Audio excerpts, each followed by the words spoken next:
The Gift of Fear, by Gavin de Becker, is a profound exploration of the role of fear and intuition in personal safety. De Becker, a renowned security expert, delves into how we can harness our natural instincts to protect ourselves from harm. Overview. The book emphasizes that fear is a gift, an instinct that can help us survive. De Becker argues that by understanding and trusting our fear and intuition, we can predict and avoid danger. Key themes. 1. The value of fear. Fear is a critical survival mechanism that alerts us to danger. Rather than ignoring or rationalizing away fear, we should listen to it and act accordingly. 2. Intuition as a protective tool. Intuition is the subconscious processing of warning signs and signals. Often, our gut feelings are based on real but subtle observations that our conscious mind may not immediately recognize. 3. Recognizing pre-incident indicators.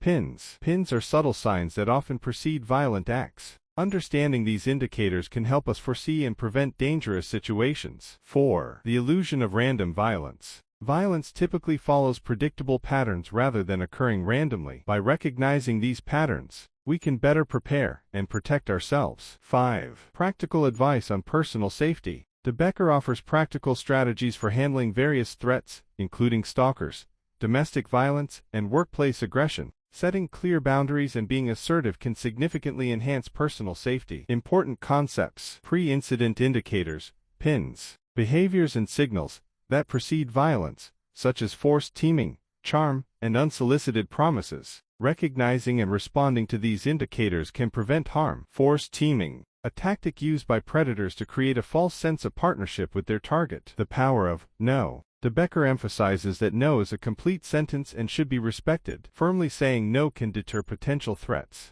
Case studies and real-life examples. The book is filled with real-life stories and case studies that illustrate how intuition and awareness have helped people avoid danger. These examples demonstrate the practical application of De Becker's concepts and the importance of trusting one's instincts. Conclusion. The Gift of Fear teaches readers to embrace their fear as a vital tool for personal safety. By paying attention to our instincts and recognizing pre-incident indicators, we can better navigate potentially dangerous situations and protect ourselves from harm.